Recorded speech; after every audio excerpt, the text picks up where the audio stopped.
আমরা এই পর্যন্ত আলোচনা করেছি যে খিলাফা কাকে বলে, খিলাফা এবং বর্তমান রাজনৈতিক সিস্টেমগুলোর মধ্যে পার্থক্য কি, এবং একজন খলিফার দায়িত্ব বা ফাংশনটা কি। আরও আলোচনা করেছি যে দিন আসলে দিনের প্রকৃত ব্যাখ্যা কি, ঠিক আছে, এবং স্বাধীনতার প্রকৃত সংজ্ঞা কি, এগুলো উঠে আসছে মোটামুটি সংক্ষিপ্ত সময়ে। একটা পয়েন্ট আমরা আজ নামাজের আগে আলোচনা করার সুযোগ পাইনি, সেটা হচ্ছে যখন আমরা মেনে নিলাম বা বুঝতে শিখলাম বা বুঝলাম যে দিন ইসলাম পরিপূর্ণ, জীবনের প্রতিটা ক্ষেত্রেই দিন প্রতিষ্ঠা করতে হবে এবং রাজনৈতিক অঙ্গনে খিলাফা প্রতিষ্ঠার কোনো বিকল্প নাই, বাকি যত তন্ত্রমন্ত্র মতবাদগুলো আছে এগুলো আপেক্ষিক, এগুলো আমাদেরকে কখনোই প্রকৃত স্বাধীনতা এবং প্রকৃত সাফল্য দিতে পারবে না। দিলেও এই দুনিয়াতে হয়তো কিছু সামান্য কিছু উপকারিতা দিলেও দিতে পারে কোনো কোনো ক্ষেত্রে, ক্ষেত্র বিশেষে, কিন্তু পরকালে এগুলোর কোনো স্থান নেই। বরং এগুলো কোনো কোনো ক্ষেত্রে ইসলামের সাথে শরিয়ার মানদণ্ডে যদি আমরা বিচার করি কুফর শিরকের পর্যায়ে চলে যেতে পারে।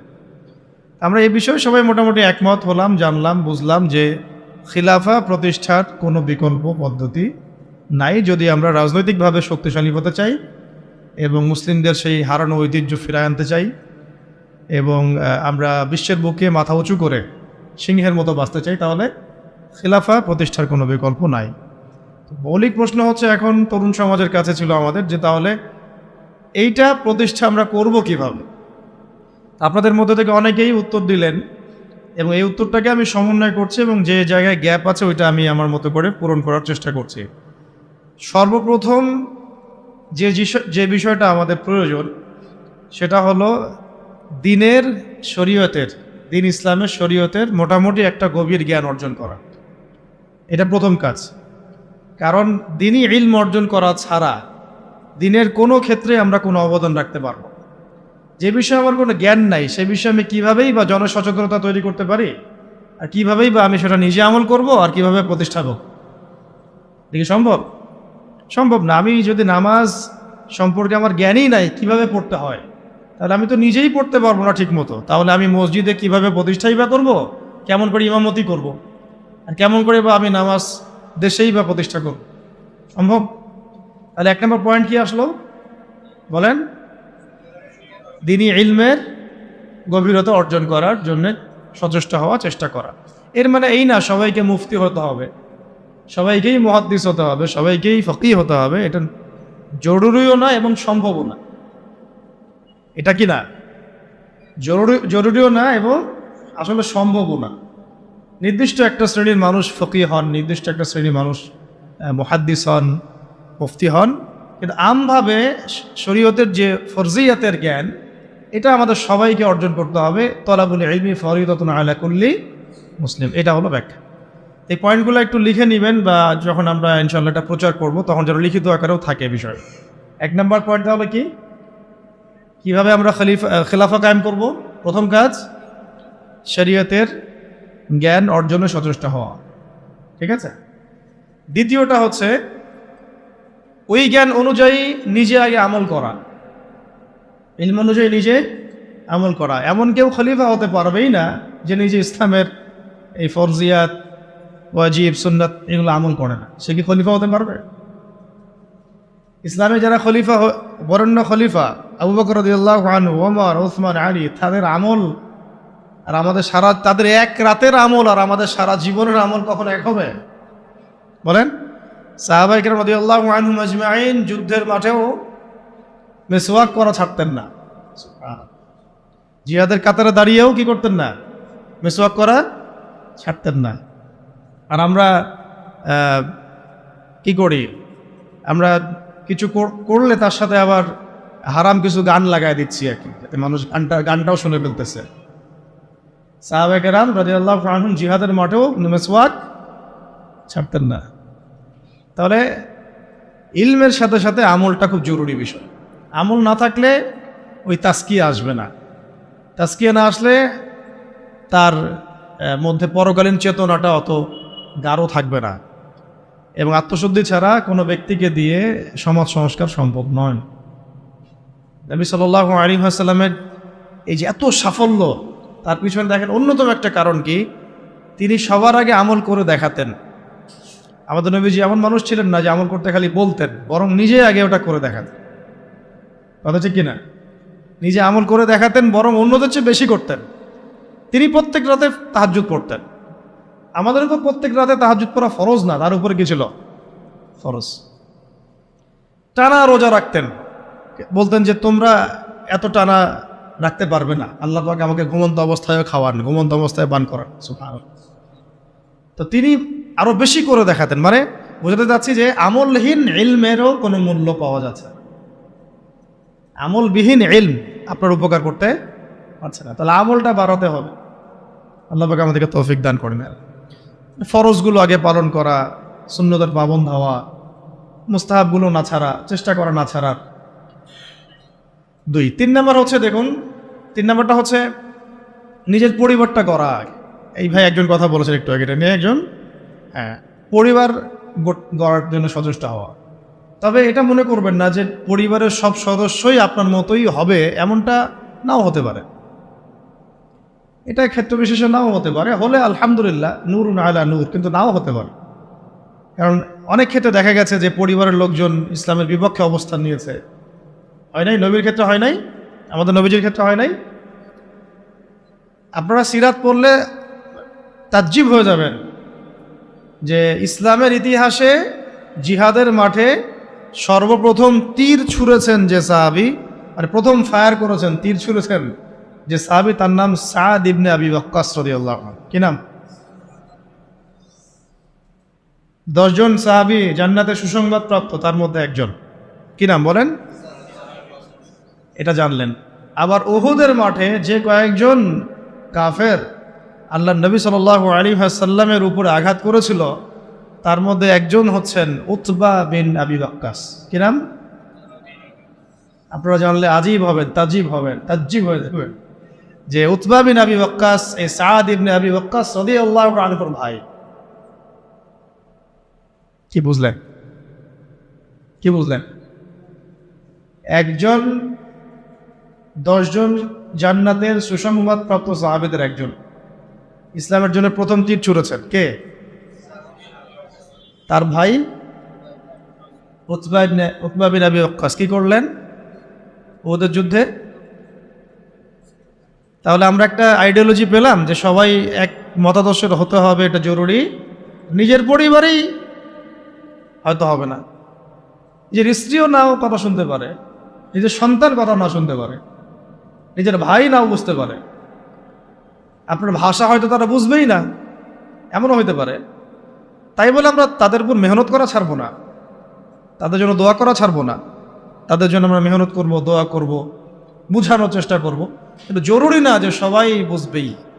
তাহলে পরিবার গড়ার জন্য চেষ্টা করব, কিন্তু এটাও খেয়াল রাখবো যে সবার ভাগ্যে হেদায়েত নসিব নাও হতে পারে। এটা আল্লাহর পক্ষ থেকে আসবে, আল্লাহ পাক যাকে ইচ্ছা তাকে হেদায়েত দিতে পারে। 4 নম্বর পয়েন্টটা হচ্ছে সবার রিজিক হতে হবে হালাল। হারাম রিজিকের ব্যক্তি দিয়ে না হবে দাওয়াত, আর না জিহাদ, না খেলাফ। রিজিকে সুদ, রিজিক নোংরা, ঘুষ, দুর্নীতি, আত্মসাৎ, অন্যের সম্পদ আত্মসাৎ করছেন, নাউযুবিল্লাহ, এই বাজারে মাপে কম দিচ্ছেন, ইত্যাদি ইত্যাদি। তাহলে এই রিজিক খেয়ে কি ইলম অর্জন হবে, আর কি ইবাদত করা হবে, আর কি তাজকিয়া অর্জন হবে, এটা আপনি বুঝতে পারছেন। আর খিলাফা তো বহু দূরের কথা, তাই না? ওইটা তো চূড়ান্ত একটা স্টেজ, যে একদম বিশ্বের ক্ষমতা, রাজনৈতিক ক্ষমতা হাসিল করা।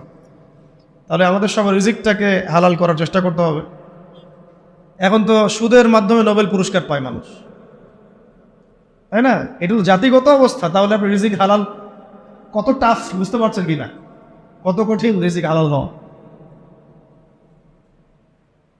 আমরা পশ্চিমাদের কাছে গ্রহণযোগ্যতার মানদণ্ড বানাচ্ছি কোনো কোনো ক্ষেত্রে, অথচ আমরা ভুলে গেলাম যে সবচেয়ে গ্রহণযোগ্য সে ব্যক্তি যে আল্লাহর কাছে গ্রহণযোগ্য। কি আশ্চর্য! অং সান সুচি নোবেল পুরস্কার পেয়েছিল, মনে আছে আপনাদের? কিসে? পিস, শান্তিতে। যার হাতে আরাকানের বহু মুসলিম এবং অমুসলিম, শুধু মুসলিম না, মুসলিম অমুসলিম বহু মানুষের রক্ত লেগে আছে। কিসে নোবেল পুরস্কার পাইছে সে? এখন যদি আমি এই পুরস্কারের মানদণ্ডে তাকে যাচাই বাছাই করা শুরু করি, তাহলে আপনি একজন জাহেলে মোরাক্কাব, এবং না আপনি দিন বুঝেন না দুনিয়া বুঝেন, না ইহকাল বুঝেন না পরকাল বুঝেন। তো আল্লাহ পাকের কাছে যে মাকবুল সেই মাকবুল, আল্লাহ পাকের কাছে যে গ্রহণযোগ্য সেই গ্রহণযোগ্য। এই গ্রহণযোগ্যতার মানদণ্ড পশ্চিমাদের দর্শন নয়, বরং কোরআন এবং হাদিসের মূলনীতির আলোকে আমাকে বুঝতে হবে যে কে আল্লাহর কাছে গ্রহণযোগ্য হতে পারে। আফসোস এই বিষয়গুলোকে কেন্দ্র করে করতেই হয় যে আমরা এই বিষয়গুলো ভুলেই গেছি। এখন আমাদের চোখ দুনিয়া ছাড়া কিছুই বোঝে না। ভাবখানা এমন যে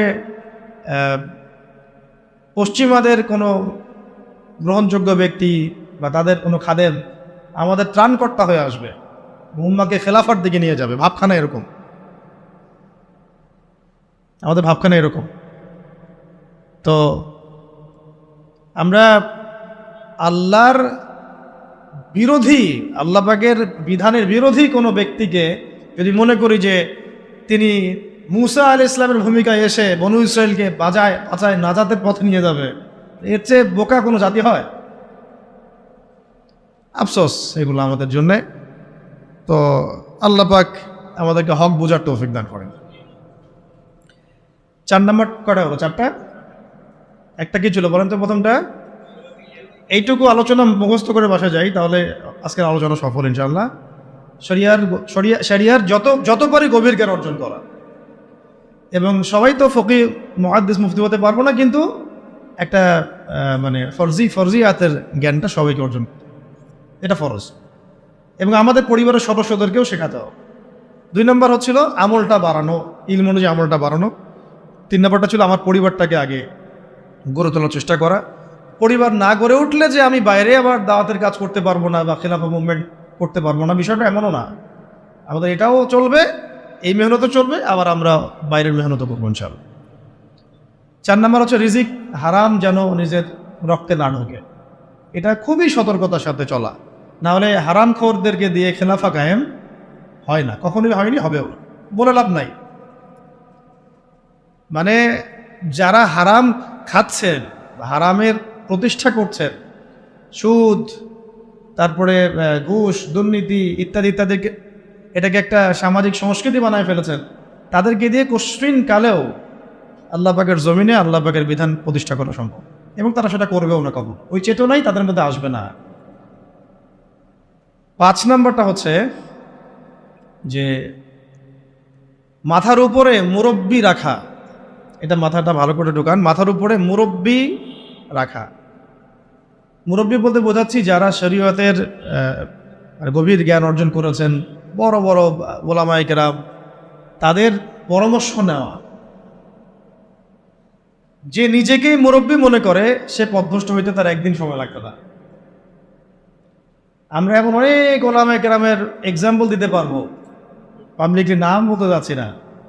শুধুমাত্র নিজেকে মুরব্বি মনে করার কারণে এবং তার মাথার উপরে কোনো মুরব্বি না থাকার কারণে মুহূর্তের মধ্যেই পদস্খলিত হয়ে গেছে।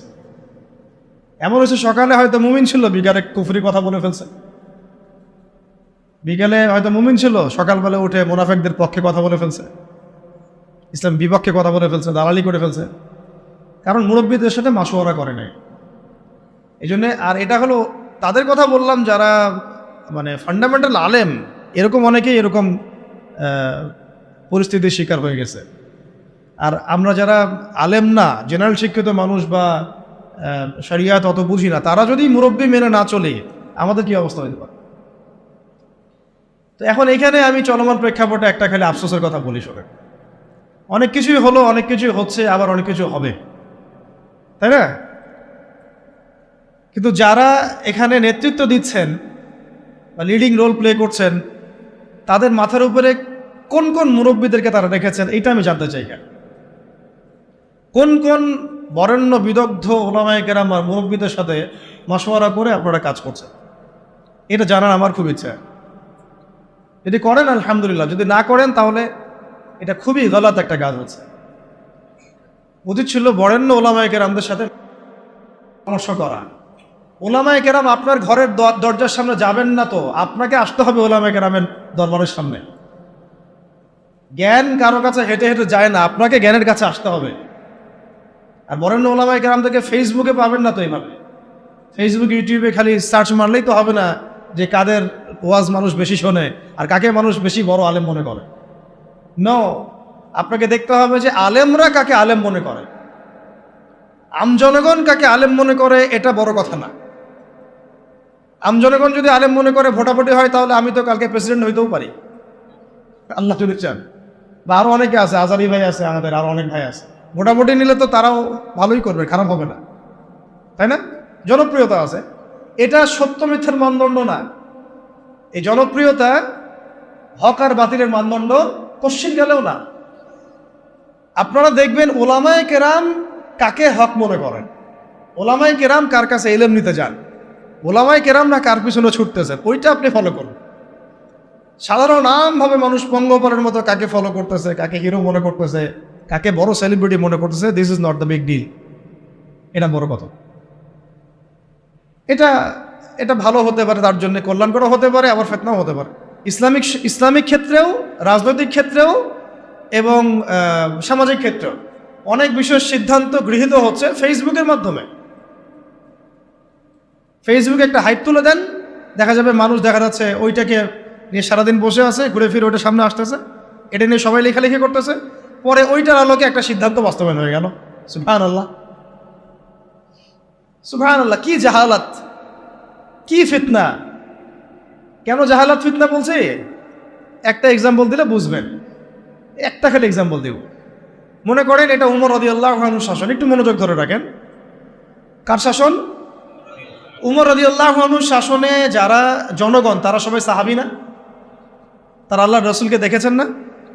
এই দীর্ঘ সময় রসুলের সহবত ছিলেন না?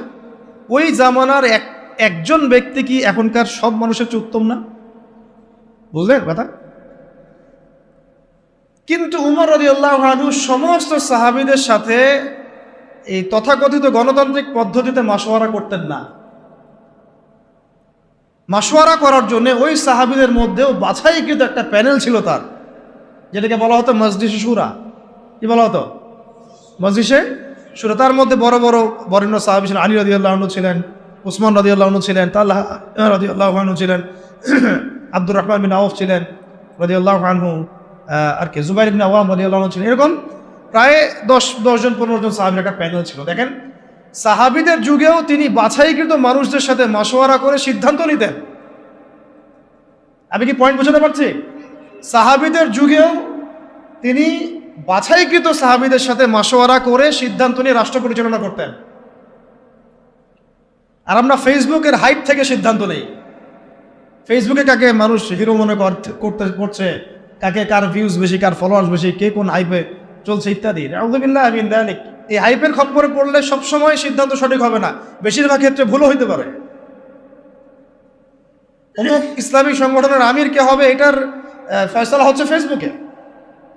আর ফেসবুক তো ইউজ করতেছে সবাই, মানুষ, জিন, ইনসান, গরু, ছাগল, হাঁস, মুরগি সবগুলো।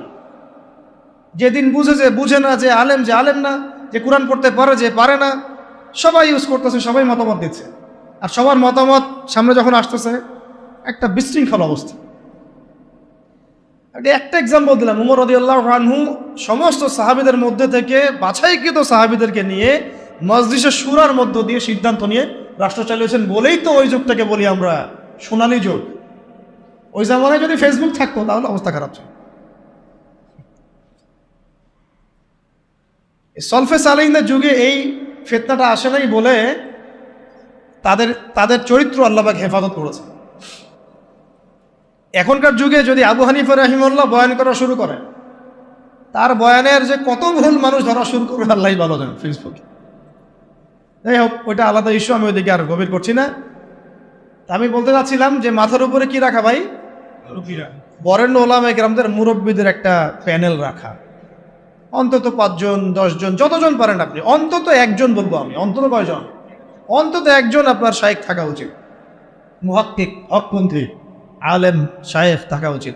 এবং তাদেরকে আপনি ফেসবুকে খুঁজে পাবেন জরুরি না, কারণ বরেণ্য ওলামায়ে কেরামদের আমি দেখেছি তাদের 99%ই ফেসবুক ইউজ করে না। তার মানে কি বাংলাদেশে কোনো আলেম নাই? ফেসবুকে ঢুকলে তো আপনি যাদেরকে দেখছেন এরা বাদ দিয়ে কি বাংলাদেশে কোনো আলেম নাই?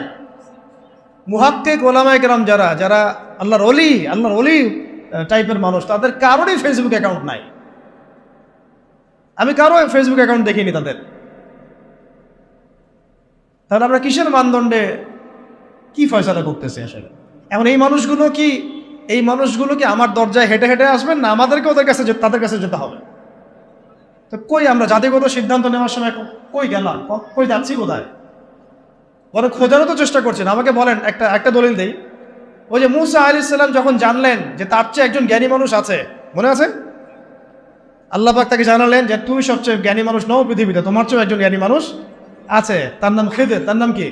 খিজির আলাইহিস সালাম। তো মূসা আলাইহিস সালাম কি বললেন যে তাকে আমার কাছে আল্লাহ পাঠায় দেন, তো আমি তার কাছ থেকে মশওয়ারা নেই, পরামর্শ নেই, বরং বললেন যে আল্লাহ ওয়াইজ ক্বালা মূসা লিফাতাহু লা আবরাহু হাত্তা আবলুগা মাজমাআল বাহরাইন আও আমদিয়া হুকুবা। সুবহানাল্লাহ, কি চমৎকার আয়াত, কি চমৎকার আয়াত! আমি বুঝাতে পারবো না আয়াতের ব্যাখ্যাটা আপনাদেরকে। যখন মূসা আলাইহিস সালাম জানলেন যে তার চেয়েও একজন জ্ঞানী মানুষ, মুহাক্কিক একজন মানুষ আছেন, আল্লাহর ওলি আছেন, হ্যাঁ, তখন তিনি বললেন ওয়াইজ ক্বালা মূসা বলল লিফাতাহু, তার সাথে একজন যুবক ছেলে ছিলেন, ইউশা বিন নুন। তো তাকে বললেন যে লা আবরাহু, আমরা ক্লান্ত হব না, ক্ষান্ত হব না, হাত্তা আবলুগা মাজমাআল বাহরাইন, যতক্ষণ আমরা দুই সাগরের মিলনস্থলে পৌঁছাচ্ছি, আও আমদিয়া হুকুবা, না পৌঁছাতে যদি যুগ যুগ লেগে যায় আমি হাঁটবো, তবু আমি তাকে চাই। সুবহানাল্লাহ, সুবহানাল্লাহ। আল্লাহ পাক বলেছিলেন যে তাকে পাবা দুই সাগরের মিলনস্থলে। কোথায় পাবা? দুই সাগরের মিলনস্থলে, মাজমাউল বাহরাইন। মূসা আলাইহিস সালাম বলেন যুগ যুগ যদি হাঁটতেও হয়, হুকুবা শব্দ শোনেন নাই? 80 হুকবা জাহান্নামে থাকতে হবে নামাজ না পড়লে। হুকবা মানে একটা লম্বা সময় বোঝানো হয়। প্রয়োজনে আমি যুগ যুগ চলতে থাকবো, তবুও ওই মানুষের সহবত আমি চাই, ক্ষান্ত আমি হব না। সাথে নিলেন একজনকে, চলো। এই যে হাঁটা শুরু করলেন, চলতে কত বছর হাঁটতে হয়েছে আল্লাহই ভালো যায়। ওই সময় তো আর ফ্লাইট ছিল না যে একেবারে ল্যান্ড করে ফেললাম। হ্যাঁ, তো এখানে দেখেন একটা বিষয় খেয়াল করেন যে জ্ঞানের কাছে যেতে হয়েছে, জ্ঞান হেঁটে হেঁটে তার কাছে আসে নাই। তাই আমাদের এই খিলাফা কনসেপ্টের জন্য অবশ্যই বরেণ্য ওলামায়ে কেরামদের সহবত এবং মাথার উপরে এই মুরব্বীদের পরামর্শ মশওয়ারাও লাগবে। নিজেকে যদি মুরব্বী মনে করা শুরু করি, তখন পদস্খলন হতে সময় লাগবে না। আমাদের অনেক বড় বড় ইসলামিক ব্যক্তিত্ব এবং সেলিব্রিটি এভাবে পদস্খলিত হয়ে গেছে অলরেডি, শুধু মুরব্বীদের সহবত না থাকার কারণে। নিজেকে মুরব্বী মনে করার কারণে যে আমি মুরব্বী, আমার কোনো সহবতের দরকার নেই। অথচ প্রত্যেক বরেণ্য মুরব্বীও আমরা যাদেরকে চিনি, তারাও মাথার উপরে মুরব্বী রেখে চলেন। সুবহানাল্লাহ, তাদেরও মুরব্বী আছে। এটা একটা সিলসিলা, সিনাই এটা চলে আসতেছে একদম সাহাবীদের যুগ থেকে, রাসূলের যুগ থেকে। তাই 5 নম্বর পয়েন্টটা হচ্ছে আমাদেরকে কি করতে হবে ভাই? ওলামায়ে কেরামের সহবত লাগবে এবং মাথার উপর মুরব্বী রাখতে হবে। কমপক্ষে কয়জন?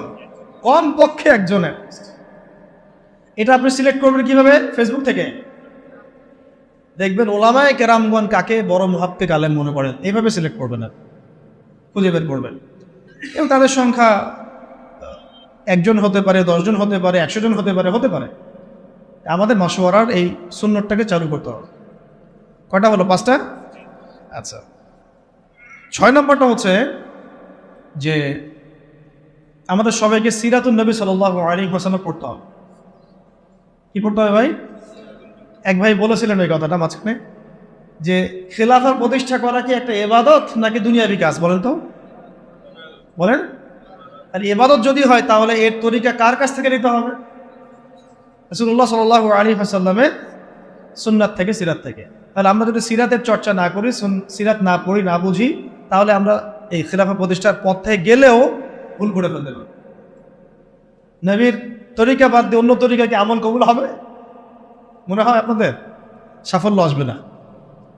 আচ্ছা, এটা মাথায় রাখেন। 7 নম্বর হচ্ছে, এটাও বলেছেন এক ভাই, যে আমাদের সবাইকে ঐক্যবদ্ধভাবে সিদ্ধান্ত নিয়ে একজনকে আমির নিযুক্ত করতে হবে। কি করতে হবে? আমির তো নিজে বলবে না যে ভাই আমি আসো তোমরা আমার দলে, সে বলবে। যারা বুঝবান তাদের উচিত হবে উদ্যোগ নিয়ে খিলাফা প্রতিষ্ঠার সংগ্রাম এবং এই মুভমেন্টে কোনো একজন ভাইকে বা কোনো একজন আলেমকে, কোনো একজন বরেণ্য ব্যক্তিত্বকে আমির হিসেবে নির্ধারণ করা। এই কাজটা কাদের দায়িত্ব তাহলে? এটা আপনাদের দায়িত্ব। ওলামা একরামদের সাথে বসা, তাদের সাথে মশওয়ারা করা, কাকে করা যায় এটা নিয়ে একটা মুভমেন্ট করা, এটা আপনাদের দায়িত্ব। নেতা ছাড়া কোনো যুদ্ধ হয়, নেতা ছাড়া কোনো মুভমেন্ট হয়? আর সবাই যদি নিজেকে নেতা মনে করা শুরু করে তাহলে হবে? আর নেতা কয়জন হবে? 10 জন 20 জন না একজন? একটা মুভমেন্ট তখন সফল হবে যখন সেখানে একজন বরেণ্য আল্লাহর কাছে কবুল একজন বান্দা, যিনি দায়িত্ব চেয়ে নিচ্ছেন না, চাচ্ছেন না যে আমাকে আমির করো, আমাকে আমির করো, বরং মানুষ বুঝে শুনে তাকে আমির করছে। এরকম কোনো মানুষ যখন বিচক্ষণ বিদগ্ধ একজন আমির থাকবে মাথার উপরে, তখন এই মুভমেন্টটা সফল হবে। এটা হলো আমাদের কাজ। তাহলে আমির একটা বড় বিষয়, কারণ দেখুন সাহাবীরা একজন নেতার অধীনে নেতৃত্বে চলেছে, তাই না? সাহাবীর যুগের পরে আবু বকর রাদিয়াল্লাহু আনহুর সময় কে আমির ছিল? একজন। কয়জন? নাকি উমর রাদিয়াল্লাহু আনহু আমির, বাকিরা কি সবাই আমির? সবাই কি আলাদা আলাদা আমির? একজন আমির ছিলেন, তিনি আবু বকর রাদিয়াল্লাহু আনহু। তারপরে উমর রাদিয়াল্লাহু আনহুর সময় কি একজন আমির না 10 জন আমির? উসমান রাদিয়াল্লাহু আনহুর সময়, আলী ইবনে আবি তালিবের সময় একজন। কিন্তু আমি একটা এক্সাম্পল দিয়ে বুঝালাম যে আমির যখন একজন থাকে তখন সমাজের শৃঙ্খলা বজায়। 10 জন ইমারতের দায়িত্ব যদি দাবি করে আমিও আমির, তুমি অমুক আমির, তুমি তমুক আমির, তাহলে বিশৃঙ্খলা সৃষ্টি হবে, তখন খিলাফা মুভমেন্টটা পড়ে যায়। 8 নম্বর হচ্ছে আমিরের হাতে বায়াত জরুরি। কি জরুরি? আমিরের হাতে হাত রেখে বায়াত নেওয়া জরুরি, শরিয়াতের, তাজকিয়ার এবং জিহাদের এবং খেলাফার। বায়াতবিহীন কোনো ইমারত দাঁড়াতে পারবে না। কেন? কারণ আমরা যখন বরেণ্য ওস্তাদদের কাছে, মুরব্বীদের কাছে বায়াত করি, তখন কোনো ব্যবসা শুরু করার আগেও তার সাথে পরামর্শ করি যে আমি এটা করতে যাচ্ছি, ওস্তাদ কেমন হবে, ভালো না মিস, বা আমি এটা শুরু করতে যাচ্ছি, আপনার মশওয়ারা যাচ্ছি, এই পরিস্থিতিতে আমাদের কি করা উচিত, একটু মশওয়ারা যাচ্ছি। প্রত্যেকটা বিষয় তখন সে আমিরের উপর আমরা মশওয়ারা করেছিলেন। আর যখন আপনি বায়াতবিহীন, তখন আপনি যা ইচ্ছা তাই করতে পারেন, কারণ আপনি তো আনুগত্য করেননি আমার, বা আপনি তো সেই আমিরের আনুগত্য করেননি। তার কাছে আল্লাহ পাককে সাক্ষী রেখে তো আপনি তার হাতে হাত রেখে প্রতিশ্রুতি দেন নাই যে আমি আপনাদের সাথে আছি, আল্লাহর জন্য আমি আপনার এই মুভমেন্টে আছি এবং ইনশাআল্লাহ আমি এর জন্য আমার জানমাল ব্যয় করবো। আপনি তো কোনো প্রতিশ্রুতিই দেন নাই, তাহলে আপনার দ্বারা গাদ্দারি হবে না, এর কোনো নিশ্চয়তা আছে? কোনো নিশ্চয়তা আছে? এই সুন্নত উঠে গেছে সমাজ থেকে। এটা শুধু এক শ্রেণীর আমরা ওই যে পীর মুরিদি সিলসিলার মধ্যে রেখে দিয়েছি। এটা যে রাষ্ট্রীয়ভাবেও প্রযোজ্য ছিল, একটা আন্দোলনের ক্ষেত্রে প্রযোজ্য ছিল, একটা মুভমেন্টের ক্ষেত্রে প্রযোজ্য ছিল, জিহাদের ক্ষেত্রে প্রযোজ্য ছিল, এটা আমরা ভুলে গেছি। সাহাবীদের শোনেন, কোনো সাহাবী নবীর কাছে বায়াত না করে মুসলিমই হতে পারে আর নাই। যেই মুসলিম হয়েছেন হাতে হাত রেখে বায়াত করেছেন, করেন নাই ইসলামের বায়াত। তারপরে যখনই নবী সাল্লাল্লাহু আলাইহি ওয়াসাল্লাম কাউকে কোনো সারিয়া অভিযানে পাঠিয়েছেন বা কোনো গাজওয়ায় পাঠিয়েছেন বা উনি নিজেও গিয়েছেন, তখন সবার আগে জিহাদের বায়াত হয়েছে। এমনকি ওই হুদায়বিয়ার সন্ধির সময়ও যখন খবর ছড়িয়ে পড়লো ওসমান রাদিয়াল্লাহু আনহুকে হত্যা করা হয়েছে, ওইখানেও ওই গাছের নিচে বায়াত হয়েছে যে আমাদের হাতে অস্ত্র নাই, তাতে কি তবু ওসমানকে ছাড়াই নিয়ে আসবো, না হলে যুদ্ধ হবে। বায়াতবিহীন কোনো জিহাদ হয় না, মনে রাখবেন। বায়াতবিহীন কি হয় না? একা একা আপনি কিছুই করতে পারবেন না। একটা জামাআ, ইমারা, আমির, সামউ ওয়া তাআ এবং বায়আ ছাড়া মুভমেন্টগুলো হয় না। এই জন্যই ওই পর্যায়ে পর্যন্ত যেতে পারছি না আমরা। আর যারা দেখেন ওই পশ্চিমা শক্তির মোড়ল, নাম না হয় নাই বললাম, ওই রাষ্ট্রের নামও নিতে ইচ্ছা করে না আমার, তাদেরকে যে পিটিএ বের করছে খোরাসান থেকে 20 বছর ধরে মাইরতেছে, তাদের মধ্যে এই সুন্নতগুলো ছিল। আমির ছিলেন, ইমারা ছিল, জামাআ ছিল, ঐক্য ছিল, বায়াত ছিল। এইটা আমাদের মধ্যে উঠে গেছে, এটা জরুরি। বায়াত কটা হতো? ওটা আমির লাগবে, বায়াত লাগবে এবং অনুসারী লাগবে। 9 নম্বর কি লাগবে? অনুসারী লাগবে। অনুসারীদের কর্তব্য হচ্ছে সামি'না আতা'না, সামি'না আতা'না, শুনলাম মানলাম, শুনলাম মানলাম।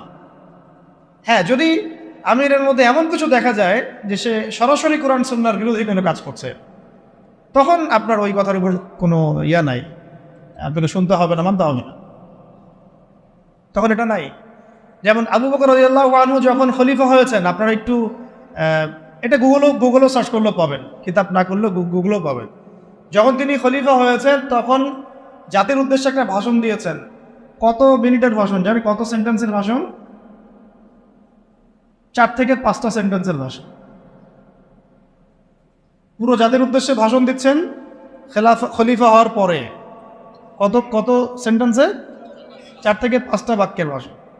তাহলে কোন জাতি চিন্তা করেন, আর কত মানে বড় আল্লাহর ওলি তিনি, এটাও চিন্তা করেন।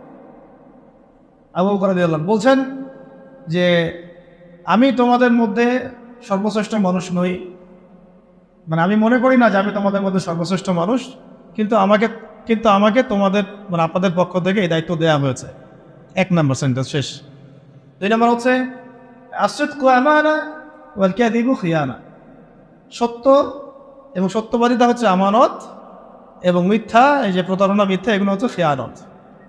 2টা সেন্টেন্স, ঠিক আছে?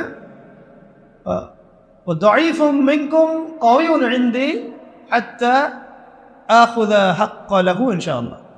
তোমাদের মধ্যে যারা দুর্বল তারাই আমার কাছে সবচেয়ে বেশি শক্তিশালী।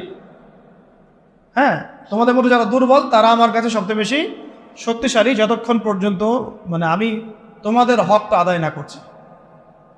আর কাওয়িউন ফিকুম মিনকুম দাঈফুন ইনদি হাত্তা আখুযা হাক্কা মিনহু ইনশাআল্লাহ। আর তোমাদের মধ্যে যারা শক্তিশালী মনে করো তারাই আমার কাছে দুর্বল, যতক্ষণ না তোমাদের কাছ থেকে আমি গরিবের হকটা আদায় না করছি। চিন্তা করুন, ভাষণ দেখছেন? কটা সেন্টেন্স হলো? আরেকটা হচ্ছে 5 নম্বর হচ্ছে যে আল্লাহ পাক ওই জাতিকে সম্মানিত করেন যে জাতি জিহাদের পথ বেছে নিয়েছে, আর যখন কোনো জাতি জিহাদের রাস্তা ছেড়ে দেয় আল্লাহ পাক তখন তাকে অসম্মানিত করেন। কত নম্বর সেন্টেন্স? 5। আর 6 নম্বর একটা সেন্টেন্স ছিল, হ্যাঁ মনে পড়ছে, যে আর কোনো জাতি তখনই ধ্বংস হয় যখন তার মধ্যে অশ্লীলতা ছড়িয়ে পড়ে। কুমু লিস-সালাহ ইয়ারহামুকুমুল্লাহ, সালাতের জন্য দাঁড়াও, আল্লাহ তোমাদের প্রতি রহম করুন। শেষ ভাষণ। জুমার আগে হয়েছে, এটা জুমার নামাজের আগে। এটা বুঝতে পারছেন? তো আমির যেমন লাগবে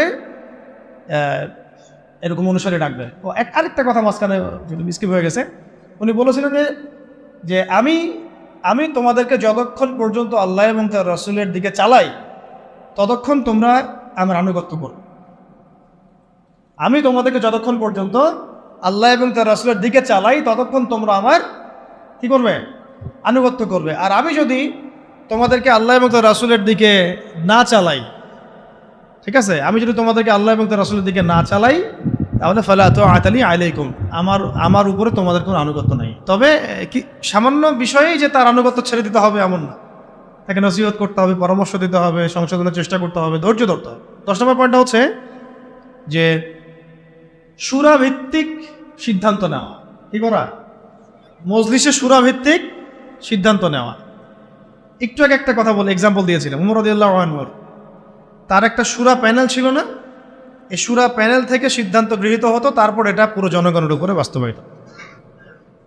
কথা বুঝতে পারছেন? তাই আমাদেরকেও ওইভাবেই প্রত্যেকটা ক্ষেত্রে একটা সূরা কমিটি থাকতে হবে যারা মাশওয়ারা করে পরামর্শের মধ্য দিয়ে সিদ্ধান্ত নেয়। এটা একটা যেহেতু রাষ্ট্রীয় ব্যাপার, এটা বিভিন্ন স্তরে স্তরে ভাগ হতে পারে। যেমন কেন্দ্রীয় একটা সূরা কমিটি বা সূরা সদস্য, জেলাভিত্তিক সূরা সদস্য, থানাভিত্তিক সূরা সদস্য, এভাবে হয়তো একটা চেইন অফ কমান্ড থাকতে পারে, কিন্তু মূল সূরা থাকবে একটা কেন্দ্রীয়।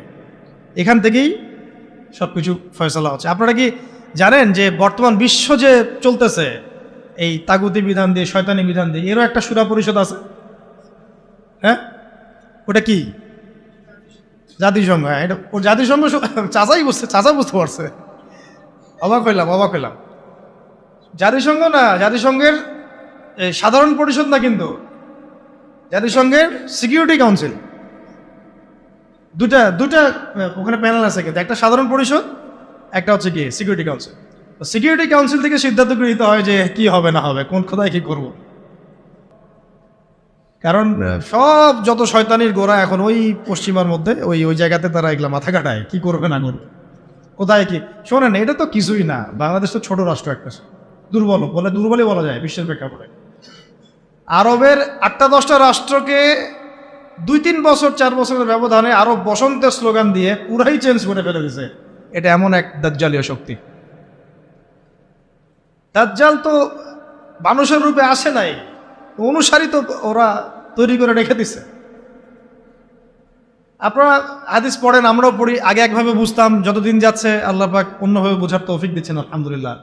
দাজ্জাল যে সারা বিশ্ব চষে বেড়াবে, ও কি সারা বিশ্বের প্রত্যেক গ্রামে গ্রামে হেঁটে হেঁটে বেড়াবে, নাকি অনুসারী দিয়ে শাসন করাবে?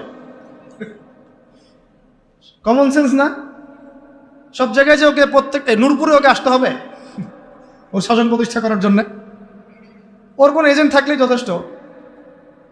আবার ভালো দিক দিয়ে দেখেন, ওমর রাদিয়াল্লাহু আনহু খেলাফতের সময় তিনি কি পুরো বিশ্বের সব জায়গায় ঘুরে ঘুরে বেরিয়ে শাসন করেছেন? তিনি ছিলেন মদিনায়, চেন অফ কমান্ড। তার অনুসারী সাহাবায়ে কেরাম রাদিয়াল্লাহু আনহুম তারা বিভিন্ন জায়গায় তাদের কাজ করছেন, ইসলামের কাজ করছেন। এটাই তো মানে স্ট্র্যাটেজি হয়। দাজ্জাল আসে নাই, বের হয়নি, তো কি হয়েছে? ওর অনুসারী তো অ্যাক্টিভ সময়। তো 10 নম্বরটা বলছিলাম কি ভাই, আমাদের মজলিস সুরাভিত্তিক সিদ্ধান্ত নিতে হবে। সুরাভিত্তিক সিদ্ধান্ত ছাড়া আমরা আগাতে পারবো না। এবং এটা এই সুরা সদস্য আপনি নির্ধারণ করবেন কিসের ভিত্তিতে? টাকা পয়সা, ইলম, আমল, তাজকিয়া, পরহেজগারিতা এবং তার বিচক্ষণতা, প্রজ্ঞা, এগুলোর ভিত্তিতে এটা বিচার করা হয়। এখানে একজন ব্যক্তি থাকতে পারেন যার বয়স 20 বছর, এমন ব্যক্তিও মজলিসে সুরায় থাকতে পারে, তার যদি জ্ঞান, প্রজ্ঞা, বিচক্ষণতা থাকে, কোনো সমস্যা নাই, আমল থাকে। আবার এমন একজন ব্যক্তি যার বয়স 50, 60, 70, তিনিও থাকতে পারেন। এটা সিদ্ধান্ত টাকা পয়সা, পদ, পদবি, ক্ষমতার ভিত্তিতে হবে না, যেটা আমাদের এখানে সুন্নত হয়ে গেছে নাউযুবিল্লাহ। আপনারা কি জানেন, ওমর রাদিয়াল্লাহু আনহু যুগে তিনি একজনকে খুব কাছে রাখতেন, এক সাহাবীকে, যদিও তার বয়স তখন অনেক কম ছিল, মানে কম বলতে মোটামুটি কম ছিল। তার নাম আব্দুল্লাহ বিন আব্বাস রাদিয়াল্লাহু আনহু। আব্দুল্লাহ বিন আব্বাস রাদিয়াল্লাহু আনহু আল্লাহ নবী সাল্লাল্লাহু আলাইহি ওয়াসাল্লামের চাচাতো ভাই। তার বয়স কিন্তু অন্য সাহাবীদের চেয়ে বেশি ছিল না, তিনি তাকে কাছে রাখতেন। কারণ কি জানেন? কারণ নবীজি সাল্লাল্লাহু আলাইহি ওয়াসাল্লাম তারই চাচাতো ভাইয়ের বুকে মাথায় হাত রেখে একটা দোয়া করে দিয়েছিলেন। আমাদের নবীজি একদিন রাত্রেবেলা উঠে ইস্তেঞ্জা করতে গিয়েছেন, বের হয়ে দেখেন যে কেউ একজন তার জন্য অজুর পানি রেখে দিচ্ছে। ঠিক আছে, তো নবীজি অবাক হয়ে গেছেন, কে পানি রাখছে এখানে আমার জন্য? তো আব্দুল্লাহ বিন আব্বাস রাদিয়াল্লাহু আনহু বললেন যে আমি রাখছি। ছোট তখন তিনি, 10, 12, 14 বছর বয়স। কত বিচক্ষণ, কেয়ারফুল দেখেন যে নবীজি ইস্তেঞ্জা গেছেন, আমি একটু খেদমত করে দিই, একটু পানি আগায় দিই। এই পানিটা পেয়ে নবী সাল্লাল্লাহু আলাইহি ওয়াসাল্লাম তাকে বুকে জড়ায় ধরে মাথায় হাত বুলায় দোয়া করছিলেন সাল্লাল্লাহু আলাইহি ওয়াসাল্লাম যে আল্লাহুম্মা ফাক্কিহহু ফিদ-দীন ওয়া আল্লিমহু তা'উইল। আল্লাহ আপনি তাকে দ্বীনের গভীর বুঝ দান করেন এবং তাকে এই যে কোরআনের এগুলোর ব্যাখ্যা বিশ্লেষণ করার তৌফিক দান। তিনি হয়েছেন পরবর্তীতে রাইসুল মুফাসসিরিন, সমস্ত মুফাসসিরদের সর্দার যাদেরকে বলা হয় তার মধ্যে একজন হচ্ছেন আব্দুল্লাহ বিন আব্বাস রাদিয়াল্লাহু। তার বয়স তখন কম, তারপরেও উমর রাদিয়াল্লাহু আনহু তাকে কাছে বসা রাখতেন, পরামর্শ নিতেন, আয়াতের ব্যাখ্যা জানতে চাইতেন। উমর রাদিয়াল্লাহু আনহু কি কম জানেন? হ্যাঁ, উমর রাদিয়াল্লাহু আনহু কি কম জানেন? তারপরেও তিনি তাকে এইভাবে খাতির যত্ন করতেন, যাতে যদি কোনো ভুল কিছু না হয়, মানে ভুল কিছু যেন না হয় তার কাছ থেকে জেনে নেওয়া, যদিও তার বয়স কম। আর এখন তো মানে আহলুল ইলমদেরকে মূল্যায়নই করেন না আপনারা। হুজুররা কোথায় ছিল? বক্তব্যটা এরকম, হুজুরদের দিয়ে কি হবে? হুজুরদের সাথে এসবের কি সম্পর্ক? রাজনীতির সাথে হুজুরের কি সম্পর্ক? ওখানে আমরা যাব কেন? তাদের কাছে মাশওয়ারা নিব কেন? আমরা কি কম বুঝি? আমাদের মাশওয়ারা দেওয়ার জন্য জাতিসংঘ আছে, হ্যাঁ, ইসরায়েল আছে, আমেরিকা আছে, পশ্চিমা বিশ্ব আছে। আমরা IMF থেকে লোন নিয়ে আসবো, জাকাতের কি দরকার আছে? হুজুররা বললেই হবে? ভাবখানা এরকম আর কি।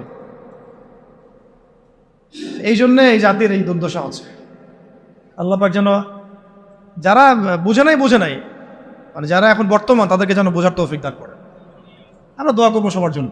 আমরা কারো দুশ্মনী কারোর সাথে আমাদের নাই, কিন্তু আমরা হকের পক্ষে থাকবো সবসময়, বাতিলের বিপক্ষে থাকবো সবসময়। আমরা মাজলুমের পক্ষে থাকবো এবং জালেমের বিপক্ষে, সে যেই হোক না কেন, হুয়েভার হি ইজ, আমরা মাজলুমের পক্ষে, জালেমের সোজা কথা, সে যেই হোক।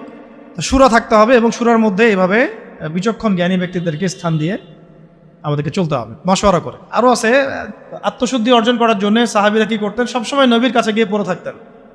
খেয়াল করেন নাই? যখন একটু ফুরসত পেতেন কাজকর্ম শেষ, মসজিদে নবীর কাছে কথা শুনতেন, বসতেন, যোগাযোগ রাখতেন। আমাদের ওলামায়ে কেরামদের সাথে কানেকশনই বা কোথায়? কানেকশন উঠে গেছে না এখন খুব বেশি, কানেকশন ফোনে।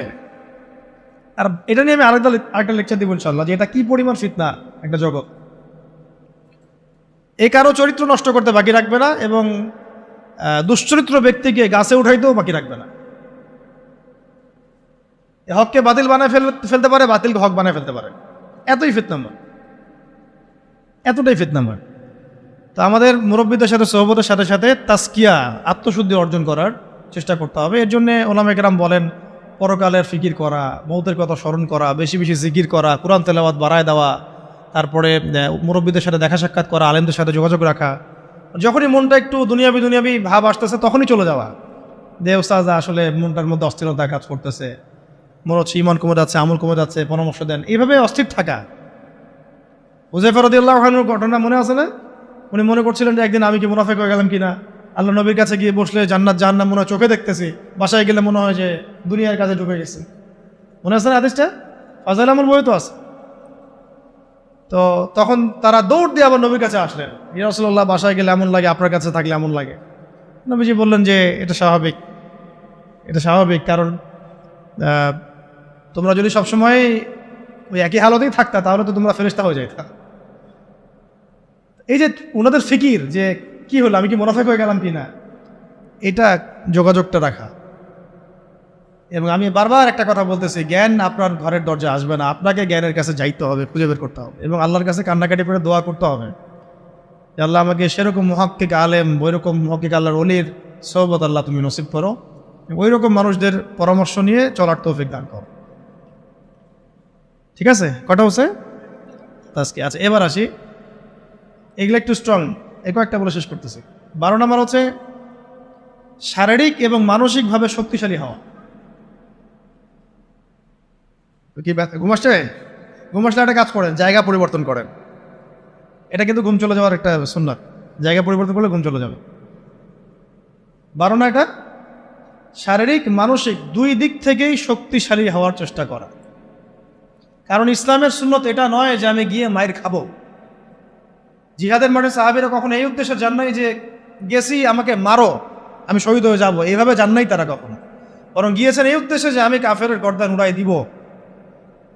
এবং সেই প্রস্তুতি, সেই প্রিপারেশন, সেই ফিজিক্যাল স্ট্রেন, তার প্রশিক্ষণ, এদাত, এগুলো তাদের ছিল। ওইটা এমন যুগ ছিল যখন প্রত্যেক ঘরে ঘরে জন্ম থেকেই মানুষ এগুলো শিখত। তীর নিক্ষেপ করা, তরোয়াল চালানো, কুস্তি ইত্যাদি ইত্যাদি, এগুলো ছোটবেলা থেকেই মানুষ এগুলো শিখত। এখন তো এটা মানে সব ঘরে ঘরে নাই, আলাদা করে আমরা প্রশাসনিক বাহিনী তৈরি করেছে। এটা হচ্ছে জনগণকে নিরস্ত্রীকরণ করে দেওয়ার একটা প্রক্রিয়া। কিন্তু যাদেরকে প্রশিক্ষিত করছি তারা আবার পশ্চিমাদের দাসত্ব করতেছে, ওদের সেবা দশায় বসে আছে। একটা জাতিসংঘের মিশনকে তারা মনে করতেছে জান্নাতের টিকিট পেয়ে গেছে। নাউযুবিল্লাহি মিন যালিক, তাই না? একটা মিশনের জন্য আপনি কোনো ক্ষেত্রে মুজাহিদ ভাইয়ের বুকে গুলি চালিয়ে দিচ্ছেন। আল্লাহ পাক আপনাদেরকে বোঝার তৌফিক দান করে। এটাকে এদাআত বলে, শরীয়তের ভাষায় কি বলে? এদাআত মানে হচ্ছে মানে শারীরিক মানসিকভাবে শক্তিশালী হওয়ার চেষ্টা করা। অ্যাটলিস্ট আপনার ফিজিক্যাল এক্সারসাইজগুলো করা, মার্শাল আর্টস শেখা, বা তারপরে সেলফ ডিফেন্স শেখা। এখন তো আর ওই পরিবেশ নাই যে সবাই ওইসব অস্ত্র চালানো শিখতে পারবে, এটা তো সবার ক্ষেত্রে প্রযোজ্য হচ্ছে না। কিন্তু অ্যাটলিস্ট মেন্টালি এবং ফিজিক্যালি স্ট্রং থাকার চেষ্টা করো। কারণ এটা সুন্নত নয় যে আমি গিয়ে মায়ের খেয়ে চলে আসবো। সাহাবেরা এই উদ্দেশ্যে জিহাদের মাঠে যান নাই, বরং গিয়েছেন কোন উদ্দেশ্যে? যে আমি মারবো, যদি আল্লাহ পাক আমার ওখানে শাহাদাত দিকে রাখেন তাহলে সেখানে আমার শাহাদাত হবে না। 313 জন নিয়ে যখন আমরা 1500 জনকে হারাচ্ছি, তার মানে কি বুঝতে পারতেছে? তারা কি ফিজিক্যালি এবং সামরিক দিক থেকে দুর্বল ছিলেন? আলী রাদিয়াল্লাহু আনহু একাই তিনি 10-20 জনের জন্য যথেষ্ট ছিলেন। উমর ইবনে খাত্তাব একাই 10 জনের জন্য যথেষ্ট ছিলেন। হামজা রাদিয়াল্লাহু আনহু যেদিন শাহাদাত বরণ করেছেন উহুদের দিন, ওই দিনও তিনি এমনভাবে যুদ্ধ করেছেন যে তাকে হত্যা করেছিল ওই দিন, তার নাম ওয়াহশী। নাম কি মনে আছে? ওয়াহশী, তাকে চুক্তি করা হয়েছিল যে যদি তুমি শুধু দূর থেকে তাকে বল্লম নিক্ষেপ করে হত্যা করবে, এতটুকুই তোমার কাজ, তোমাকে মুক্ত করে দেওয়া হবে। আমরা বলবো রাদিয়াল্লাহু আনহু, কারণ তিনি পরবর্তী ইসলাম কবুল করেছিলেন। এবং এই ওয়াহশী রাদিয়াল্লাহু আনহুর হাতে আবার মুসাইলামা কাযযাব মারা গেছে। তারও অবদান এখানে। আল্লাহ পাক তাকে জীবনটা ঘুরাই দিয়েছেন। আল্লাহ পাক তাকদীরের মালিক, দেখেন কিভাবে আল্লাহ পাক জীবন ঘুরাই দেন। বলতে চাচ্ছি যে যেদিন হামজা রাদিয়াল্লাহু আনহুকে এইভাবে শাহাদাত বরণ করতে হয়েছে, শহীদ করা হয়েছে, ওই দিন ওয়াহশী নিজের মুখেই বলেছিল, সিরাতের মধ্যে আছে যে আমি অনেকবার চেষ্টা করছিলাম যে কোন দিক থেকে তাকে আক্রমণ করা যায়, কিন্তু তার সামনে যাওয়ার সাহস আমার হচ্ছিল না, কারণ সে সাদা জামা পরে উড়ন্ত বাস পাখির মতো যুদ্ধ করতেছিল, সামনে কেউ যাইতে পারতেছিল না। হামজা রাদিয়াল্লাহু আনহু এত বড় বীর ছিলেন। পরবর্তীতে তিনি বলেন যে আমি পাথরের আড়ালে লুকিয়েছিলাম, পিছন দিক থেকে আমি তাকে দূর থেকে বর্ষা নিক্ষেপ করেছিলাম, যেটা তার নাভির নিচ দিয়ে এদিক দিয়ে বের হয়ে গেছিল। বর্ষা ঢুকে যাওয়ার পরেও ওয়াহশী বলছেন, পরেও তিনি ঘুরে আমাকে আক্রমণ করার জন্য চেষ্টা করছিলেন, কিন্তু তাকে সময় তার সাথী দেয় না, সময় তাকে সাথ দেয়, পড়ে গেছেন। তো মানে যখন বর্ষা ঢুকে গেছে তখনও তিনি তরল উঁচু করে মারার জন্য চেষ্টা করেছিলেন, কিন্তু শেষ মুহূর্তে পারেন। এই ঘটনাটা নিজের মুখে ব্যাখ্যা করেছেন ওয়াহশী। যখন মক্কা বিজয় হয়ে গেছে না, তখন নবী সাল্লাল্লাহু আলাইহি ওয়াসাল্লাম সবাইকে মাফ করে দিয়েছেন, সবাই ইসলাম কবুল করতে আসছেন, ওয়াহশীও আসছে। মানে বেলাল রাদিয়াল্লাহু আনহু তাকে ধরে নিয়ে আসছেন, আরে এখন ইসলাম কবুল করো, নাহলে তোমরা করতে পারো, আর কেউ বাঁচাতে পারবে না তোমাকে। তখন আল্লাহ নবী তাকে জিজ্ঞাসা করেছেন যে কিভাবে হামজাকে হত্যা করেছিলে তুমি? তখন তিনি নিজের মুখে বিবৃতি দিয়েছেন। এটা শুনে নবী সাল্লাল্লাহু আলাইহি ওয়াসাল্লাম নবী হিসেবে বায়াত নিয়েছেন তার ইসলামের জন্য। কিন্তু আরেকটা স্টেটমেন্ট তিনি দিয়েছিলেন যে যদি তোমার চেহারাটাকে আমার সামন থেকে দূরে রাখতে পারো তাহলে সেটাই করো। এই কথাগুলো, এ ধরনের কোনো স্টেটমেন্ট যদি আমরা দিই অনলাইনে, মানুষ বলবে অহংকার প্রদর্শন করছে। এগুলো গায়রাত, এগুলো ব্যক্তিত্ব। ইসলামের বীর সেনা হামজাকে তুমি হত্যা করেছো, সে আমার চাচা ছিল, খুব মানে মহব্বতের চাচা, দুধ ভাই। কষ্ট পেয়েছেন তিনি, এটা সেই তাই না, তার লাশকে চিড়ে ফেলা হয়েছে, কলিজা ছিঁড়ে খাওয়ার চেষ্টা করা হয়েছিল, পারে নাই। এটা আসলে তাকদীর। পরবর্তীতে আল্লাহ রাব্বুল আলামিন তাকে তৌফিক দিয়েছেন, তার হাতে আবার মুসাইলামা কাযযাব, মহামিথ্যাবাদী ভণ্ডনবী, তার মানে খালাস। একইভাবে তিনি মুসাইলামা কাযযাবকেও হত্যা করেছেন, দূর থেকে পল্লম নিক্ষেপ করে একেবারে জান বাজি রেখে। তারপরে তিনি বলছেন একটা স্টেটমেন্টে যে আজকের পর থেকে আমি মুসলিম সমাজের মধ্যে হাঁটবো, কেউ আমাকে কাতিল হামজা বলবে না। আজকের পর থেকে আমি মুসলিম সমাজের মধ্যে হাঁটবো, কেউ আমাকে বলবে না যে হামজার কাতেল, বলবে সে হচ্ছে মুসাইলামা কাযযাবের কাতেল। ভাই দেখো, একটা কথা বলে ফেলি মাঝখানে, আমাদের সমাজে এই যে কাদিয়ানী মুভমেন্ট চলতেছে, এরাও এই যুগের মুসাইলামা কাযযাব। এরা কি এই যুগের মুসাইলামা কাযযাব? যদি আমরা দেখি যে ওরা এখন আবার ওদের মতবাদ প্রচারে স্বাধীনতা পাচ্ছে, আমরা এটা চরমভাবে প্রতিবাদ করবো ইনশাআল্লাহ। এবং উত্তরবঙ্গ জুড়ে এদের কার্যক্রম তো বেশি, আপনারা তো জানেন।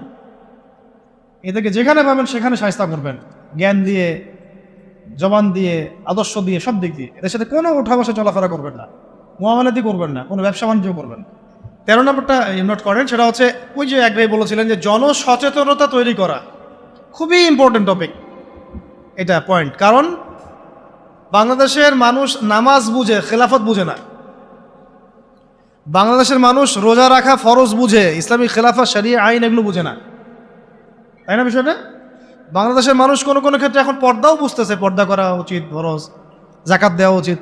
ইসলামী শাসন কায়েমের বিষয়টা তারা বোঝে, বরং তাদের মধ্যে অনেক সন্দেহ কাজ করে যে আসলে এটা করলে আবার মানে পশ্চিমারা আমাদের উপর তেড়ে আসবে কিনা, আমাদের স্বাধীনতা হস্তক্ষেপ করবে কিনা, তাই না?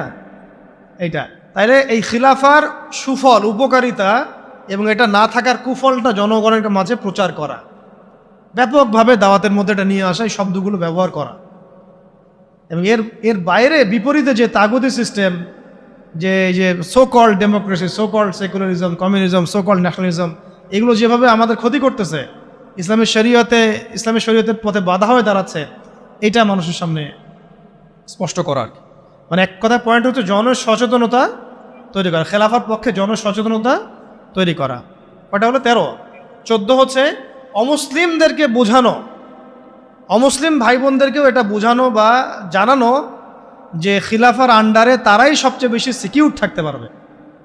কারণ একটা প্রশ্ন ওঠে খেলাফার কথা আসলে, যে খেলাফা হলে কি এটা মৌলবাদী রাষ্ট্র হয়ে যাবে কিনা, হিন্দুদের উপর অত্যাচার হবে কিনা, এই হবে কিনা, সেই হবে কিনা। এটা সম্পূর্ণ একটা মিথ্যা বানোয়াট বোগাস কথা। উমর রাদিয়াল্লাহু আনহু খেলাফত কালে কোনো অমুসলিমের উপরে যার্রা পরিমাণ কোনো অত্যাচার হয়েছে? বরং আমরা দেখি এখনকার গণতান্ত্রিক সিস্টেমগুলোতে এগুলো হচ্ছে, এবং এই ইস্যুগুলোকে মানুষ রাজনৈতিক হাতিয়ার বানাচ্ছে না, সুবিধা হাসিলের জন্য ইস্যু সৃষ্টি করতেছে। বাংলাদেশে আল্লাহ না করুক, বাংলাদেশে যদি কেউ চক্রান্ত করে, আল্লাহ পাক এইসব চক্রান্ত থেকে আমাদেরকে হেফাজত করেন, দোয়া করি, যে এই হিন্দু ভাই বোনদেরকে যদি কিছু মানুষ আঘাত করা শুরু করে, তাহলে বাংলাদেশের প্রতি সবার আগে কে তেরে আসবে বলেন তো দেখি? ও কি বসে থাকবে? আমরা না হয় আমাদের ভাইদেরকে ফিলিস্তিনে মারলে আগাই না, সিরিয়াতে মারলে আগাই না, আগাইতে পারি না, পাশের দেশ আরাকানে মারলেও আমরা আগাইতে অনেকে পারি না।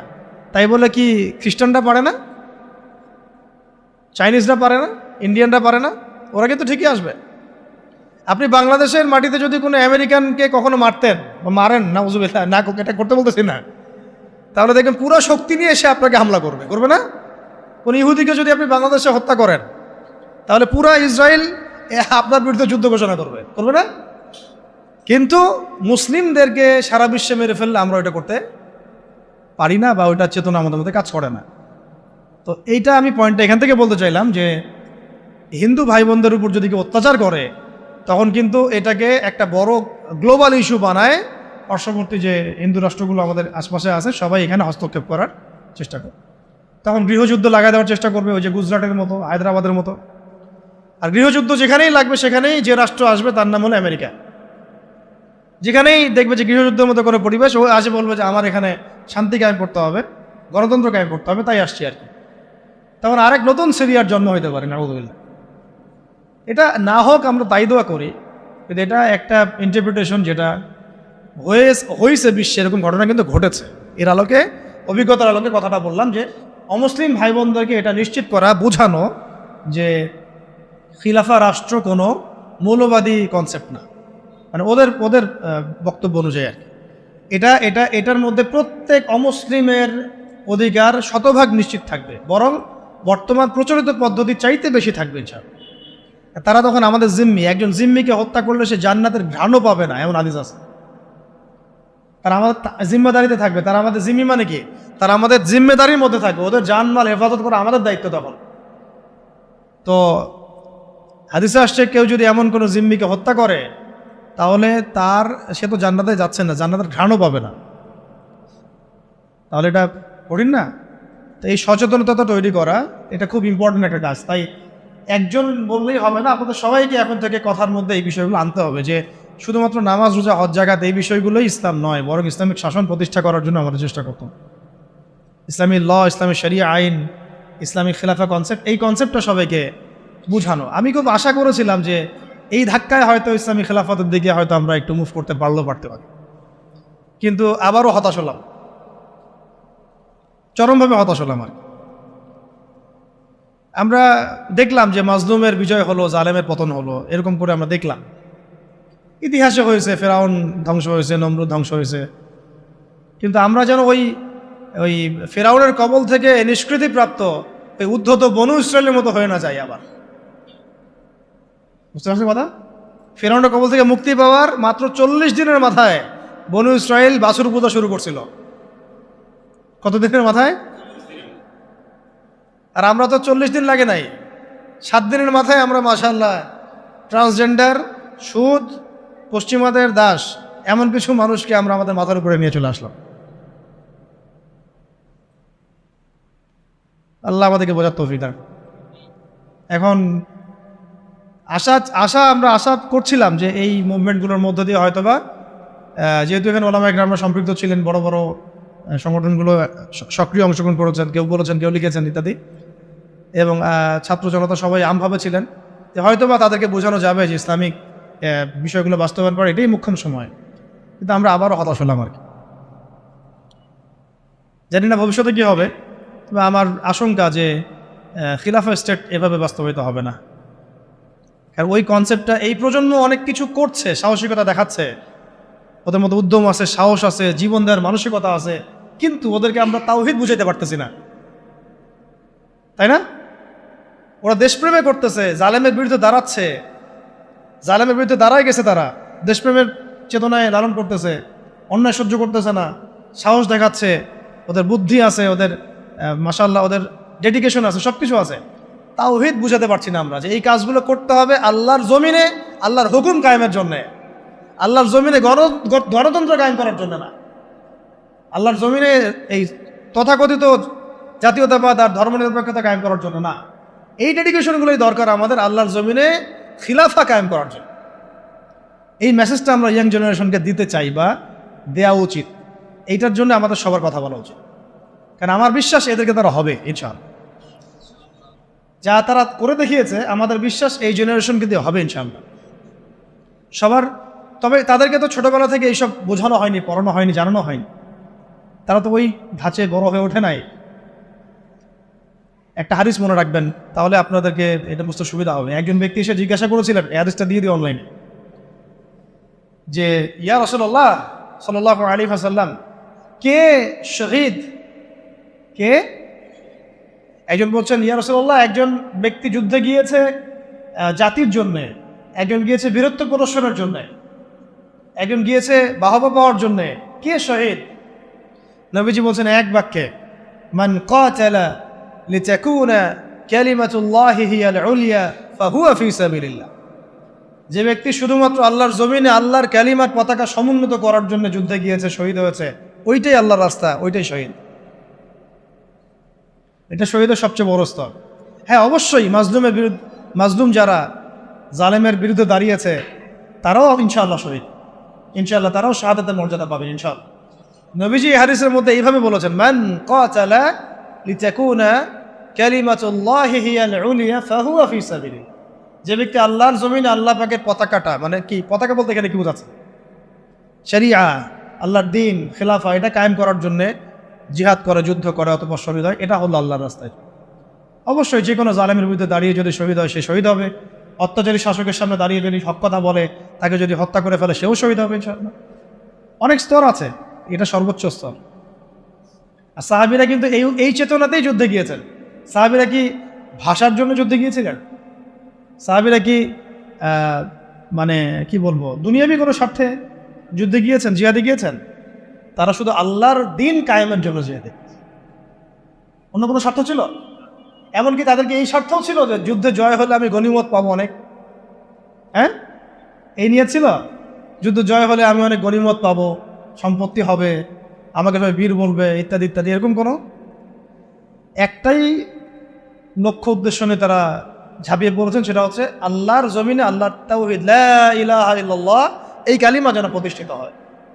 এবং আল্লাহর কালিমা প্রতিষ্ঠা হওয়া মানে আল্লাহ পাকের শাসন, আল্লাহ পাকের বিধান, খেলাফা, এটা যেন বাস্তবায়ন হয়ে যায়। মানে এক কথায়, আমার কথা এক কথা, জমিন আল্লাহর, হুকুম চলবে আল্লাহ, সহজ কথা শেষ। এই জমিন কার? আল্লাহর জমিন, বিধান চলবে কার? আল্লাহর। আল্লাহর জমিন, শাসন চলবে কার? এখানে শাসক হচ্ছে আল্লাহর প্রতিনিধি, শাসক জনগণের কাছে মুখাপেক্ষী না। এখানে শাসক কার প্রতিনিধি? আল্লাহর প্রতিনিধি। আল্লাহকে রাজি খুশি করার জন্য সে জনগণকে ভালো রাখবে, জনগণের কাছে বাহবা পাওয়ার আশায় না, যে আমি আপনাদের জন্য এটা এটা করতেছি, আপনারা আমাকে ভালো বলবেন, এই নিয়েতেও না, বরং আল্লাহ তুমি দেখো আমি তোমার দেওয়া দায়িত্ব পালন করছি। কেন ওমর রাদিয়াল্লাহু আনহু রাতের অন্ধকারে ঘুরে বেড়াতেন আর মানুষের দুঃখ দুর্দশা দেখতেন? কেন তিনি দেখলেন যে একটা চুলার মধ্যে এক মা রান্না করতেছেন, খাবার নাই, নিজে গিয়ে বাইতুল মাল থেকে নিজের কাঁধে করে নিয়ে এসে তিনি তাদেরকে দিলেন? কি উদ্দেশ্যে? ওই মায়ের কাছে কোনো বাহবা পাওয়ার উদ্দেশ্যে? ওই বাচ্চাদের কাছে কোনো বাহবা পাবেন এই উদ্দেশ্যে?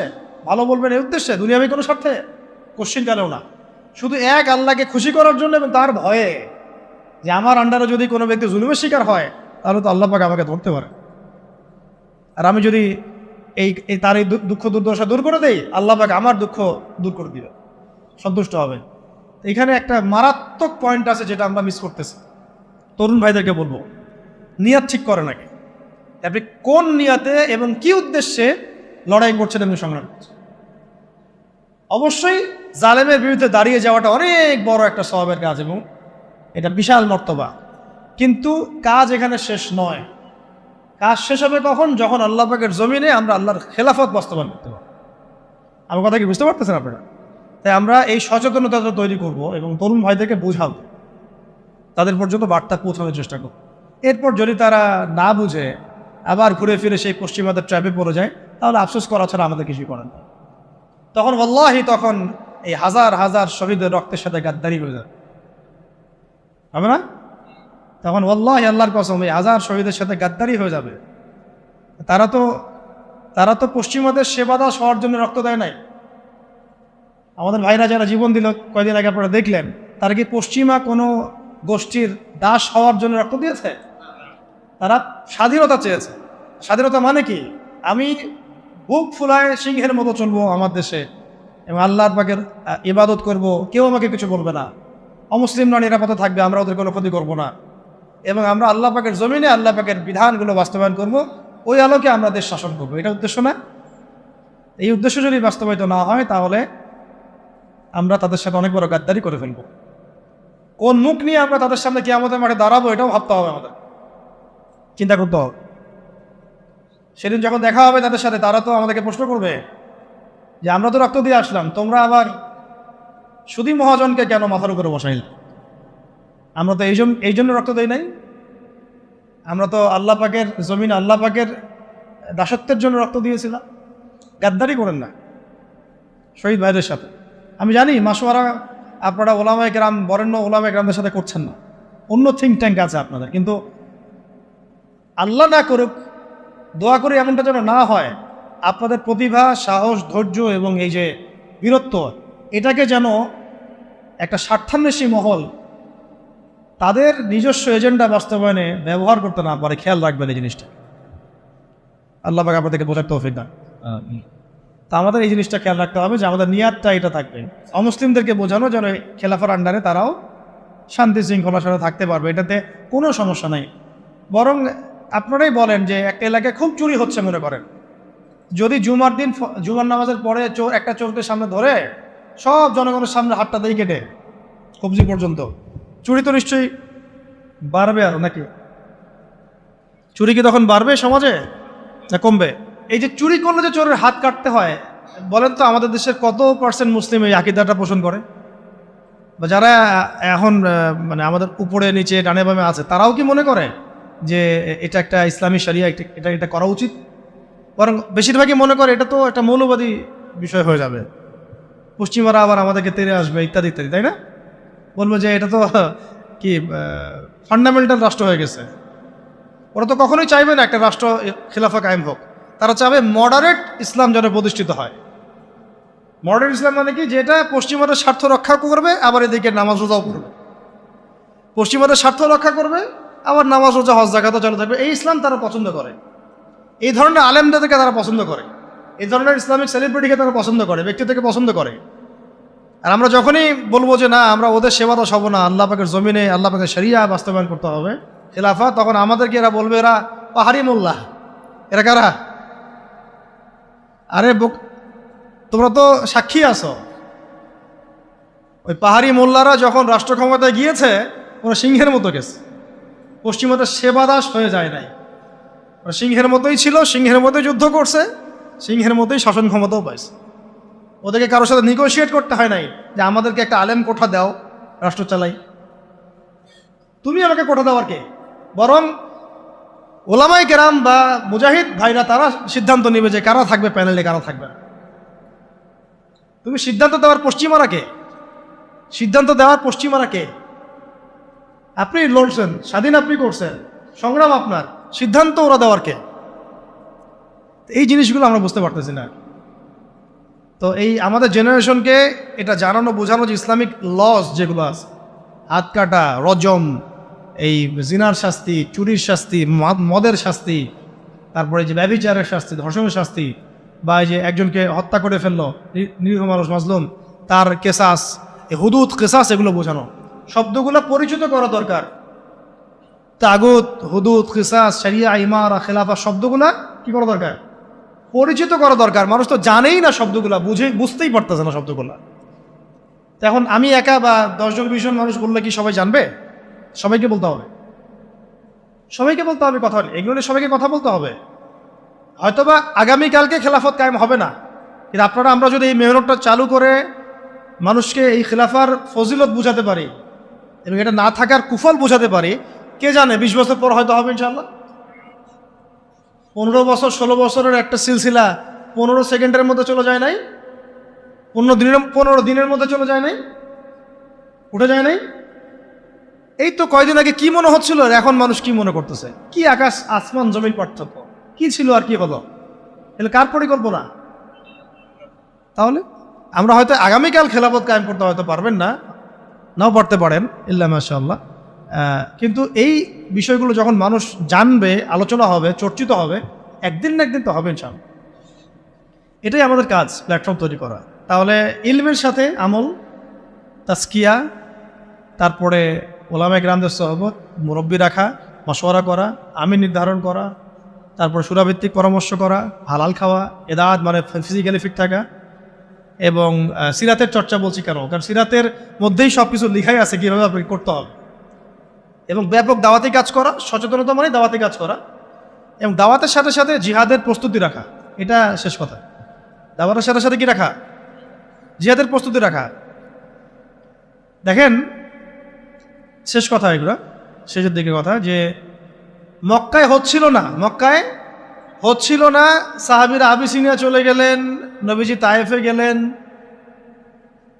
কে জানতো যে মদিনা থেকে 6 জন ব্যক্তি আসবেন, সেখানে আবার ইসলাম পৌঁছাবে, সেখানে ইসলামিক রাষ্ট্র কায়েম হবে? কে জানতো? কেউ জানতো? দেখেন, দাওয়াতের মধ্য দিয়ে ইসলামিক রাষ্ট্রটা কায়েম হয়েছে, আর ওইটা একটা ইমারা প্রতিষ্ঠা হয়েছে। তারপরে দেখেন পুরো আরবের মধ্যে যে ইসলামিক খেলাফার রূপরেখাটা, এটা কিন্তু শুধু দাওয়াতের মাধ্যমে তখন হয়নি, সাথে সাথে জিহাদও লেগেছে। আল্লাহ নবী সাল্লাল্লাহু আলাইহি ওয়াসাল্লাম মদিনার এই 9-10 বছরে কয়টা যুদ্ধ করেছেন আপনারা জানেন? 81টা বা 87টা এরকম আর কি পরিসংখ্যান। নিজে করেছেন, নিজে। আমি সিরাত পড়েছি এবং সিরাতের আমি খুব ভালো স্টুডেন্ট, এবং আল্লাহর রহমতে আমরা সিরাত পড়াচ্ছি অনেক মানুষকে, আলহামদুলিল্লাহ। সিরাতটাকে আমি খুব গভীরভাবে পড়ার চেষ্টা করি, কারণ এখানেই সলিউশনগুলো দেয়া আছে। প্রতি 1 থেকে 1.5 মাসেই যুদ্ধ হয়েছে, যুদ্ধের উপর যুদ্ধ। 9 বছর আপনি পড়েন মাদানী জীবন, 9 বছর প্রতি মাসেই যুদ্ধ হয়েছে, কমপক্ষে 80টা। এটাতে নবী সাল্লাল্লাহু আলাইহি ওয়াসাল্লাম নিজে উপস্থিত, সারিয়া গাজওয়া মিলে। আর সারিয়া হিসাব করলে আরও বেশি হবে, যে গাজওয়ার কথা বলছে। তো ওইটার প্রিপারেশন রাখা, তো এটা পরবর্তী স্টেপ। আগে স্টেপগুলো আমাদেরকে সাজিয়ে নিয়ে এই পুরো ছকটাকে মাথার মধ্যে রেখে এখন আমাদের মৌলিক কাজ হচ্ছে সবাইকে খিলাফা কনসেপ্টটা বোঝানো, সচেতনতা তৈরি করা, এর সুফলগুলো তুলে ধরা, এবং অমুসলিমদের যে ভীতি কিছু আছে, ইসলাম সম্পর্কে নেগেটিভ কিছু ধারণা আছে, এগুলোকে দূর করানো, এবং একটা জামা ফর্ম করে ফেলা। জামা মানে একটা প্ল্যাটফর্ম ফর্ম করা, যারা খিলাফা মুভমেন্ট নিয়ে সামনে কাজ করবে সব। এবং এটা অবশ্যই মুরব্বীদের পরামর্শে, সূরাভিত্তিক, এবং যারা এখানে নিজে জানমাল উৎসর্গ করার জন্য প্রস্তুত থাকবেন, তাদেরকে অবশ্যই জ্ঞানী হতে হবে, আমলদার হতে হবে, তাজকিয়া অর্জন করবেন, এবং ধৈর্য ধরবেন। কি করবেন? ধৈর্য ধরবেন। এটা একদিনের কোনো মেহনত না, একদিনে হবে না। যেটা একদিনে হয় সেটা একদিনই টেকে, এটা মেহনত করে অর্জিত হয় সেটা অনেক দিন টিকে ইনশাআল্লাহ। তো আমি মনে হয় যথেষ্ট বলেছি এই বিষয়টা। আজকে এইগুলো আমি স্কিপ করলাম, ইনশাআল্লাহ অন্য কোনো সপ্তাহে আমরা দার্সে এগুলো আলোচনা, এই প্রশ্নগুলোর উত্তর দিয়ে দেবো ইনশাআল্লাহ তাআলা। তো সর্বশেষ কথা হচ্ছে, আমরা আজকের আলোচনা যা শিখলাম, দ্বীনের ব্যাখ্যা, ইসলামের ব্যাখ্যা, ইসলামের রাজনৈতিক দর্শন, খিলাফা কনসেপ্ট, এর উপকারিতা, কিভাবে প্রতিষ্ঠা করব, রূপরেখা কেমন হবে, এগুলো নিয়ে কিছুটা আলোচনা করার প্রয়াস আজকে আমরা পেয়েছি। সব আলোচনা হয়তো আসে নাই, আরও একদিন আসবেও না, আরও সেশন লাগবে ইনশাআল্লাহ। ঠিক আছে? আল্লাহ পাক আমরা সবাইকে আল্লাহ পাকের জমিনে আল্লাহর দ্বীন প্রতিষ্ঠা করার তৌফিক দান করেন। জমিন আল্লাহর শাসন চলবে, জমিন আল্লাহর বিধান চলবে, এই কনসেপ্টের নামই ইসলামী খিলাফা। সহজ পথ।